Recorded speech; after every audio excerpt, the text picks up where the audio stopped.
Have you ever sat at a table where there was a place for everyone except you? Not loudly, not dramatically, just quietly, like you didn't matter enough to be counted. That was the first time I truly understood my value to them. Not through words, but through absence, through a missing chair. I had just finished a long, tiring 10-hour shift at the hospital. My work is in billing compliance, numbers, policies, fairness. I spend my days making sure people are not overcharged, not taken advantage of. There is a certain irony in that, which I didn't fully appreciate at the time. That evening, I returned to my parents' home, a large 4-bedroom house where I had lived since childhood. My grandmother had helped them buy it many years ago. I always thought of it as our home. But that night, it didn't feel like mine at all. My family was already seated at the dining table, eating dinner. A warm pot roast, the kind that usually brings comfort. My mother had set the table carefully, for everyone, except me, and except my 5-year-old son, Theo. I stood there for a moment, still holding my bag, trying to understand what I was seeing. My younger sister glanced up briefly from her phone and casually moved her bag off a chair. "Oh, you can grab a plate from the kitchen," she said, as if nothing were unusual. Her bag had a seat.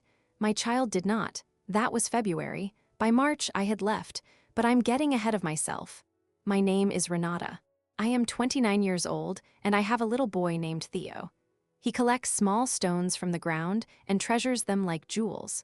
Once, he cried for 11 minutes because a tiny bug had died on the sidewalk. That is the kind of heart he has. And that is the child who didn't have a chair at his grandmother's table.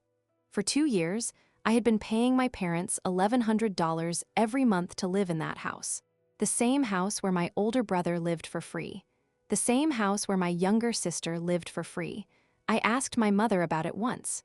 She adjusted her glasses and said calmly, "You have a child. You use more of the household." I remember thinking, a small boy who eats toast and asks about clouds is considered a burden? Still, I said nothing, because that is what I had been trained to do. My father kept to himself, a quiet man. He worked, came home, watched television, and stayed out of anything that required confrontation. My mother, on the other hand, managed everything. She ran the household the way a landlord manages a property they no longer care to improve, just enough attention to keep things functioning, but always with conditions attached. Every small kindness she offered came with a weight, a reminder, an expectation of gratitude. After a few months, she began suggesting I help more around the house. She said that if I stayed consistent, she might consider lowering my rent. Might, a small word, but very carefully chosen, so I tried. After long workdays, I cleaned the kitchen. I washed everyone's laundry, my brother's gym clothes, my sister's uniforms, my father's shirts. I scrubbed bathrooms on weekends. I carried both a full-time job and the quiet responsibility of maintaining a home that was never truly mine. The rent never changed. Sometimes my hands would crack from the cleaning. Theo would bring me his little bandages, the ones with dinosaurs on them, and gently press them onto my fingers as if he were taking care of me. In many ways, he was. He was the reason I endured it as long as I did. But that dinner, the one with the missing chair, something shifted inside me. Still, the moment everything truly broke came the following Sunday. My mother believed in formal Sunday dinners, everyone seated by 5:30. No excuses. That evening, I brought Theo downstairs, dressed neatly in his best sweater. Dinner was already served, roasted chicken, set beautifully. We sat. Then, in front of everyone, my mother said, "Renata, the upstairs bathroom wasn't cleaned this week. If you want me to reconsider your arrangement, you need to stay on top of your responsibilities." Something inside me went very still. I put my fork down, and for the first time, I spoke. "I pay you $1,100 every month," I said quietly. "Marcus pays nothing. Paige pays nothing. I work all day, I clean this house, and I take care of my son entirely on my own." I paused, then added, "And last Tuesday, there wasn't even a chair for him at this table." The room fell silent.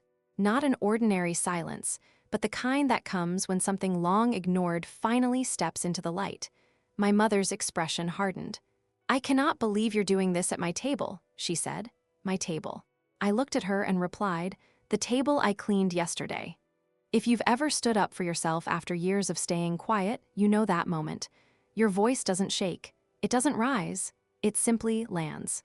She looked at me and said, "If you're unhappy here, maybe this arrangement isn't working." It sounded like a suggestion, but it was not. It was a warning. And for the first time, I did not shrink from it.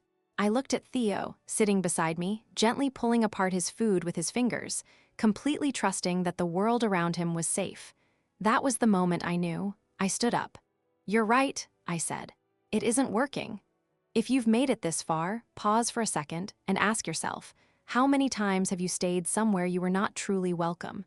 And if this story is starting to feel familiar, you might want to stay till the end. Some things are just beginning. I packed our things in 40 minutes, 2 suitcases, a few bags, Theo's backpack filled with his rocks and his favorite stuffed bear. No one came to help. No one came to stop me. At 7:15 that evening, I buckled my son into the car, and I drove away without looking back. We spent that first night in a small roadside motel. The room was simple, the carpet worn. But Theo thought it was an adventure. He was excited about the ice machine down the hall. He fell asleep quickly.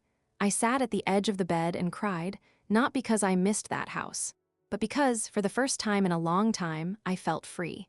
And strangely enough, that small, quiet room felt more like home than the place I had just left. Subscribe here if you've ever had to walk away from something that was supposed to be family, because what happened next changed everything. The next morning, I woke up before Theo did. For a few seconds, I didn't recognize where I was.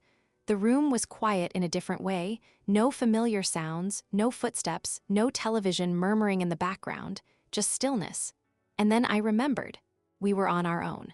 Theo stretched, rubbed his eyes, and smiled at me like nothing in the world had changed. "Are we still camping?" he asked. I smiled back, just for a little while. By noon that same day, I had found a small apartment on the east side. 1 bedroom, simple, affordable, not perfect, but ours. The property manager, a quiet man named Dale, looked at my paperwork, then at Theo, who was carefully arranging his little collection of rocks on the edge of a desk. He paused for a moment and said gently, "We can work out the deposit timing." A stranger showed me more understanding in 5 minutes than I had received in years. We moved in with very little, an air mattress, a folding table, and a few bags of clothes. For 2 weeks, we ate our meals sitting side by side at that small table. Theo called it an adventure. I called it a beginning. No one from my family called. Not my brother, not my sister, not my father, not even my mother. After 29 years, it was as if I had quietly disappeared from their world. I later found out I had been removed from the family group chat. Silence, I learned, is not always peaceful. Sometimes it is the loudest thing in the room. Then, one Saturday afternoon, everything changed. Theo answered my phone. He always liked to do that. I heard his small, serious voice say, "Hello, this is Theo." And then I heard a voice I hadn't expected. "Theo, sweetheart, where is your mother?" It was my grandmother. I took the phone, and before I could say much, she spoke again. "Renata, I called your mother's house. They told me you moved out weeks ago. Why didn't anyone tell me?" There was something in her voice, not anger, not yet, but concern. Deep and steady, I hadn't called her. Somewhere along the way, I had learned to handle things quietly, to carry my burdens without troubling anyone, so I told her everything. The rent, the chores, the long days. The dinner where Theo didn't have a chair. When I finished, there was a pause. Then she said, very calmly, "I'm coming." My grandmother was 75 years old. She drove an old car that made its opinions known on every hill. But that day, she drove through rain for an hour and a half without hesitation. She arrived just before noon, carrying grocery bags and a blanket from her own bed. She stepped into the apartment, looked around the air mattress, the folding table, the bare walls, and went very still. Then she looked at me, her eyes filled with tears. "How long have you been living like this, my child?" she asked softly. I couldn't answer. I just held on to her. And for the first time in a long while, I allowed myself to fall apart without fear. Theo wrapped his arms around her legs and proudly told her, "We're camping." She placed her hand gently on his head and said, "Not anymore." She unpacked the groceries, made us a warm meal, and listened as I spoke. She did not interrupt. She did not judge, but I could see something changing in her expression, a quiet decision forming. After a while, she said, "I helped your parents buy that house years ago. I wanted all my grandchildren to feel safe there." Then she picked up her phone. She called my mother. When my mother answered, my grandmother spoke in a tone I had rarely heard, calm but firm. "I am sitting in Renata's apartment," she said. "There is no furniture. My great-grandson is sleeping on an air mattress. Please explain how this happened." The silence on the other end was long. My mother tried to explain. She said I had chosen to leave, that she was teaching responsibility. My grandmother let her speak. Then she said, "You were given help so your family would have a home, not so you could take advantage of the one who needed support the most." And then she ended the call. No argument, no raised voice, just truth. If you've ever had someone stand up for you when you couldn't stand anymore, you know how powerful that feels. And if you haven't, keep listening. Because sometimes, help arrives when you least expect it. Over the next 2 weeks, my grandmother quietly changed everything. She returned with an envelope and placed it on the table. "This is for 3 months," she said. "You need time to breathe." I tried to refuse. She didn't argue. She simply ignored me and continued making plans. By the end of that week, Theo had a real bed. We had a proper table with 4 chairs. And a small sofa that carried the faint scent of another home, another life, but somehow made ours feel more complete. That same week, she visited my parents' house. I wasn't there, but my brother called me afterward. For the first time since I had left. "She sat everyone down," he said, "and told us things are changing." He sounded shaken. She had told them they would begin contributing, paying their share, or finding somewhere else to go. And she told my mother something even more important, that an apology was not optional, a real one, not the kind that says, "I'm sorry you feel that way," but the kind that accepts responsibility. 3 days later, there was a knock on my door. It was my mother. She stood there holding a container of roasted chicken. For a moment, I considered not opening the door, but Theo heard her voice and ran forward. And some doors are harder to keep closed than others. She sat down at the table, our table now, and spoke quietly. She admitted that she had told herself I was fine because it was easier, that she had continued taking because I had never stopped giving, that she had been thinking about that dinner, the one where Theo didn't have a seat. For 3 nights, she said, she couldn't sleep. I let the silence sit between us. Then I said, gently but clearly, "Your grandson ate standing at the counter because there was no chair for him." She lowered her head. "That is not a misunderstanding," I continued. "That is something we cannot ignore." Theo leaned toward me and whispered, "Is Grandma sad?" I nodded softly. Sometimes adults need to feel sad to understand things. When she finally looked up, she asked, "What can I do?" And for the first time, I had an answer ready. "You can respect this," I said.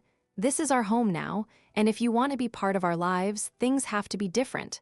She nodded, and this time I believed she understood. Things are not perfect. Perhaps they never will be. But they are honest now. My father visited one afternoon. He brought a carbon monoxide detector and fixed a loose cabinet hinge. That is how he shows care, quietly, through practical things. Before leaving, he said, "I should have spoken sooner." And sometimes that is enough. My siblings began to change as well. Slowly, imperfectly, but noticeably. And months later, we all gathered at my grandmother's home. She had only one rule. "Everyone comes," she said, "and everyone behaves like family." Theo sat proudly at the table in his own chair with his own plate.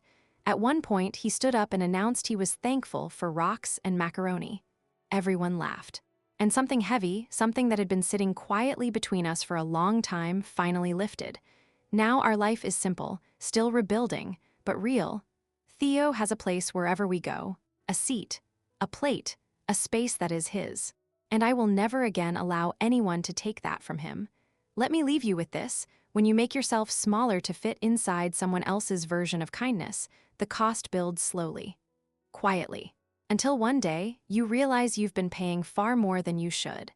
And the moment you stop, the moment you stand up from a table where there was no place set for you, that is not loss. That is truth. So tell me, how long have you been paying a price no one ever asked anyone else to pay? And if this story meant something to you, if even a small part of it felt familiar, subscribe and stay. Because sometimes, the stories we need most are the ones that remind us we're not alone.